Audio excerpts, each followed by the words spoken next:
बहादुर परिवार, पूर्व सैनिक, वीर जवान, युवा कैडेट्स, स्टूडेंट्स तथा मौजूद सभी गणमान्य अतिथिगण, आज द्रास की इस पुण्य रणभूमि पर खड़े होकर जहां हमारी वीर सेना ने राष्ट्र की रक्षा में अपना सर्वोच्च बलिदान दिया, उन अमर शहीदों को स्मरण करते हुए और पाकिस्तान के नापाक इरादों पर मिली ऐतिहासिक विजय की 26वीं वर्षगांठ को समर्पित इस पावन अवसर पर सम्मिलित होकर मैं स्वयं को अत्यंत गर्वित और भावुक महसूस कर रहा हूं।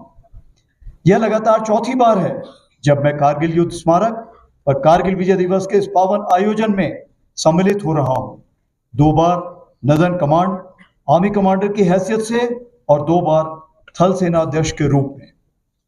आज इस पावन अवसर पर कारगिल युद्ध के वीरों के माता पिता, वीर नारियों और सभी परिवारजनों का दिल से आभार व्यक्त करता हूं। आपने राष्ट्र को अपने वीर दिए। आपका हौसला, धैर्य और त्याग हम सब के लिए प्रेरणा है। आज पूरा देश आपके अद्वितीय योगदान और अटूट राष्ट्रभक्ति को श्रद्धा पूर्वक नमन करता है। पिछले वर्ष 2024 में हमने रजत जयंती के रूप में इस विजय गाथा का स्मरण किया। वह एक ऐतिहासिक अवसर था जिसे माननीय प्रधानमंत्री श्री नरेंद्र मोदी जी की उपस्थिति ने और भी प्रेरणादायक बना दिया। उस दिन शिंकुल्ला टनल के निर्माण कार्य का भी शुभारंभ हुआ। इस वर्ष भी हमारे माननीय केंद्रीय मंत्रीगण, लेफ्टिनेंट गवर्नर साहब और हमारे सीओ साहब यहां पर उपस्थित होकर हमारे शहीदों को नमन करने आए। यह दर्शाता है कि कारगिल विजय दिवस केवल एक सैन्य आयोजन नहीं बल्कि पूरे राष्ट्र का उत्सव है। जो खामोश खड़े थे बर्फीली चौकियों पर, उनकी दुआ से ही महफूज है ये वतन। आज हम तोलोलिंग, टाइगर हिल और पॉइंट 4875 की ऊंचाइयों के नीचे खड़े हैं और हम केवल उस युद्ध को याद नहीं कर रहे हैं, हम उस भावना का स्मरण कर रहे हैं जो उन रणबांकुरों ने दिखाई थी। हमें याद है वह दृढ़ संकल्प जो उनकी आंखों में था, वह अदम्य साहस जिससे उन्होंने हर कठिनाई को मात दी। हमें स्मरण है वह नारा, वह चेतावनी, वह प्रण जो हर योद्धा के मुख से निकला। हमें श्रद्धा पूर्वक नमन करते हैं उन बहादुर नायकों को जिन्होंने मृत्यु को गले लगाया ताकि हम गरिमा के साथ चैन की जिंदगी जी सके। साल 1999 में भारतीय सेना ने ऑपरेशन विजय के अंतर्गत कारगिल की ऊंचाइयों पर एक अद्वितीय विजय प्राप्त की थी। उस युद्ध में भारतीय सेना ने ऊंची पहाड़ियों पर बैठे पाकिस्तान सैनिकों और घुसपैठियों को खदेड़कर हमारी सीमा से बाहर कर दिया था और तिरंगे को इन बर्फीली चोटियों पर फहराया था। यह वह क्षण था जब भारत ने स्पष्ट कर दिया कि उसकी सीमाओं के भीतर किसी भी नापाक इरादे को सफलता नहीं मिलेगी। भारत की एकता और अखंडता पर कोई आंच नहीं आने दी जाएगी। इसी परंपरा को आगे बढ़ाते हुए ऑपरेशन सिंदूर के दौरान भी भारतीय सेना ने उसी अदम्य साहस और दृढ़ संकल्प के साथ पाकिस्तान समर्थित टेररिस्ट इंफ्रास्ट्रक्चर को निशाना बनाया और पाकिस्तान की अन्य आक्रामक कार्रवाइयों को प्रभावशाली ढंग से विफल करते हुए एक निर्णायक जीत हासिल की। हमने शांति को अवसर दिया, पर उसने कायरता की कार्रवाई की और उसका उत्तर केवल हमने पराक्रम से दिया।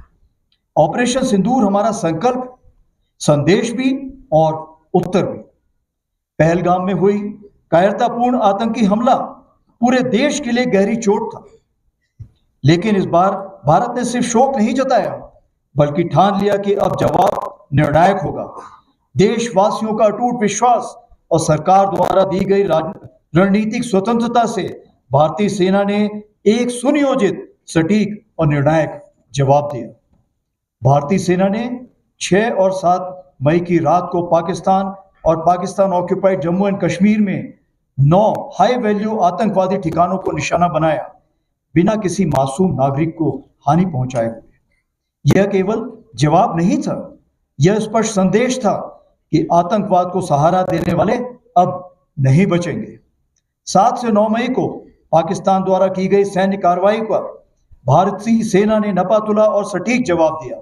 हमारी आर्मी एयर डिफेंस एक अजय दीवार बनकर सामने खड़ी रही, जिसे कोई ड्रोन या मिसाइल भेद नहीं सका। यह सब होल ऑफ नेशन अप्रोच के अंतर हुआ, जहां थल सेना, वायुसेना, नौसेना और अन्य सरकारी और प्राइवेट डिपार्टमेंट्स सब एक साथ मिलकर खड़े हुए, जिसमें एनजीओ भी शामिल थे। जो भी शक्तियां भारत की संप्रभुता, अखंडता या जनता को क्षति पहुंचाने की योजना बना रही हैं, उन्हें करारा जवाब दिया जाएगा और आगे भी दिया जाएगा। यही भारत देश का न्यू नॉर्मल है। आज की भारतीय सेना न केवल वर्तमान चुनौतियों का सफलतापूर्वक सामना कर रही, बल्कि हम नित्य प्रतिदिन एक परिवर्तनशील, आधुनिक और भविष्य उन्मुख शक्ति के रूप में तेजी से अग्रसर हो रहे हैं।